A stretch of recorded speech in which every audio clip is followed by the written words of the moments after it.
Hey, this is my better late than never review of Last Epoch. Cannot do that. I'm also going to take just a bit of time to talk about games in general and those games that left a lasting impact on me, all leading into my actual review of Last Epoch. I love video games. Who doesn't really today? I've been playing them regularly for something like 20 years. Never competitively or anything like that, mostly on my own and just because they're enjoyable. Some games come and go, some of them are a lot of fun, but for whatever reason don't hold your attention. Maybe you beat them and never look back, or maybe you don't even finish them. Many of them just aren't very much fun and you forget all about them in the end. Then you play games that really capture your imagination and hold your attention. Obviously this is subjective and different for everyone, but you remember those games and long for games to come along that give you the same joy. For me, those games are Neverwinter Nights, Morrowind, Oblivion, and Skyrim in that order. Vampire the Masquerade Bloodlines, which is my favorite RPG and horror game combined. Dragon Age Origins, the Mass Effect trilogy, Minecraft, which I still argue might be the greatest game ever made, No Man's Sky, and maybe The Witcher 3. Last Epoch is becoming one of those games for me, and it kind of doesn't fit. I'm usually drawn to open worlds and to focus on story and character. And this style of ARPG just doesn't generally dive into those things. I've played other ARPGs that I've highly enjoyed, even keeping them installed on my system for years, playing them on and off, but I was never invested. I don't think I would have ever called any of them my favorites. Diablo 3, Torchlight 2, and Grim Dawn are at the top of that list. Something about the gloomy setting and music in Grim Dawn would make me really damn sleepy at times. Torchlight 2 was a lot of fun, but also very simple. And Diablo 3 was a blast, but I was playing in the beginning with all of the economy crap and it just never sat right with me. It was corrected in the end, but it took a while.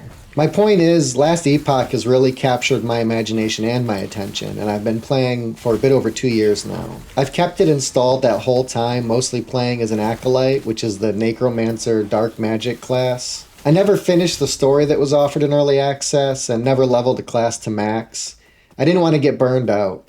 I knew I loved the game and I wanted to make sure there was still excitement there.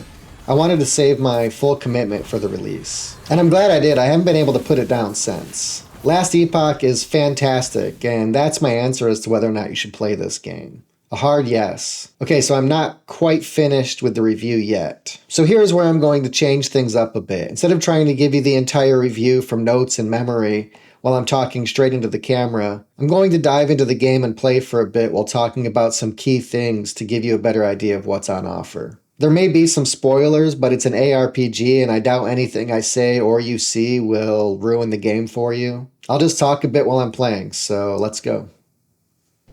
Alright, let's start with classes. Last Epoch has 5 basic classes to start with, and then each class has 3 masteries to choose from as you progress through the game.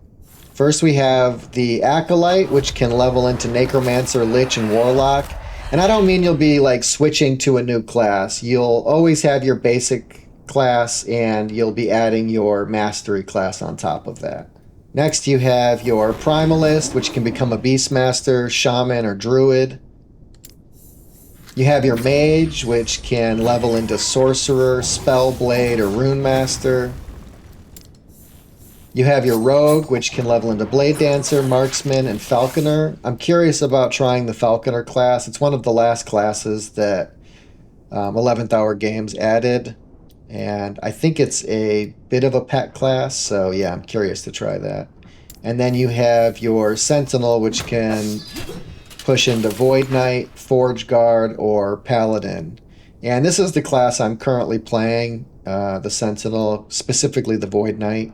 Alright, so let's just jump into the game with my current character, and I will just open the map and talk a bit about the story and setting. Alright, so Last Epoch feels like it took some inspiration from the Never-Ending Story. So you're basically a time hopper, that is jumping from era to era trying to figure out a way to stop this thing called the Void. You eventually end up at the end of time, which is an island floating in the void with the last of humanity existing there. And basically your goal is just, like I said, jumping from era to era trying to figure out how to stop the void or the nothing.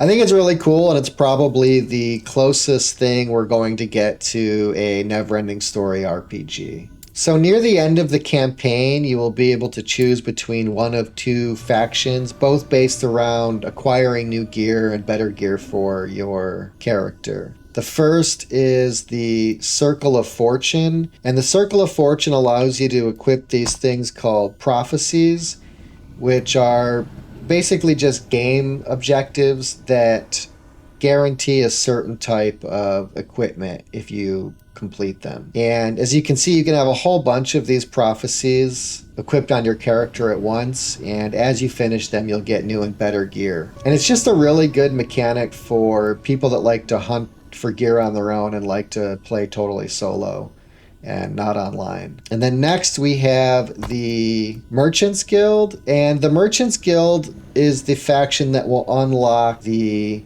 auction house and trading with other players. Circle of Fortune does not have access to this mechanic, so with the Circle of Fortune, you are locked into hunting for gear on your own, and you will not be able to purchase gear from other players. To me, that's not a problem. I actually prefer this Circle of Fortune mechanic. I like running through the game trying to find things on my own. It feels more immersive that way, but everybody's different. And eventually I am going to try the Merchants Guild and see what it's like. You can switch between factions as you're playing the game, but each faction rewards you with favor as you kill enemies and buy or sell equipment. So when you switch factions, you lose all of that, and you basically have to regain all your favor in the new faction. So there's an incentive to stick with the faction you started with. And anything you earn in the Circle of Fortune can't be sold if you switch to the Bazaar. You're going to lose that.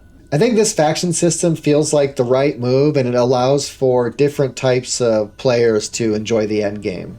The leveling system in Last Epoch is my favorite part. Each class, both basic and mastery, have their own trees with passives and spells to unlock. Your final class is going to be a mix of your basic class and whichever mastery you chose during your playthrough. In my case, I was a sentinel that leveled into Void Knight. On top of your class, each skill also has a tree that you can level through from 1 to 20. 20 is the soft cap. I believe with gear you can push past that a little bit. But you can specialize in 5 skills, and then those 5 skills you can level up independently as you're playing the game. So the more you use a skill, the quicker it levels, and each of them can get to level 20, which gives you 20 points to spend, and you can spend them how you see fit. And as you can see, it's a pretty extensive tree with a whole bunch of places to add points. So once your character is leveled sufficiently, you'll have 7 trees to add points to. 100 points to split between your 2 classes, and then 20 points for each of your skills that you've specialized in. All of these points for both skills and classes can be redistributed, but if you despecialize in a skill or respec, you'll lose some points, and you'll have to earn that back by playing the game. But you don't lose all of the points. You will always retain a certain amount of points depending on how far in the game you are that you can spend, and then just have to make up the difference by playing. I love this system, and I think the game is beginner friendly without being boring, and it allows anybody to just jump in and organically come up with a build that at least somewhat works. Plus, with how easy it is to switch things up, you'll eventually come up with something that kicks ass. Using build guides usually kills the enjoyment for me, and I think Last Epoch has done a great job here. I never feel like I have to look anything up.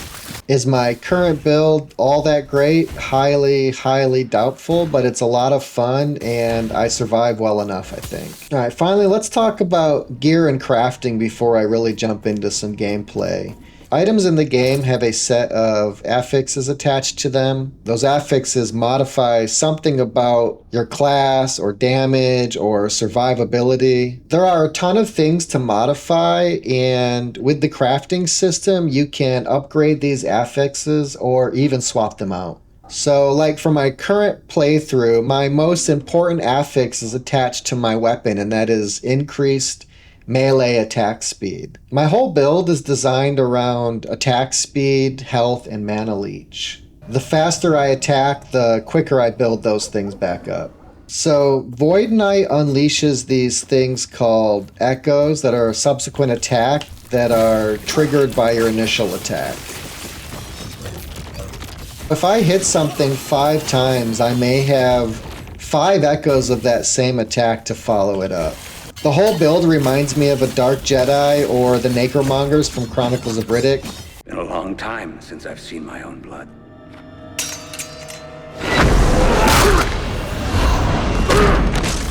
Basically bending time and using the power of the Void to lay waste to your enemies. So yeah, the Void Knight's become my favorite class from any of the ARPGs I've played. It's awesome.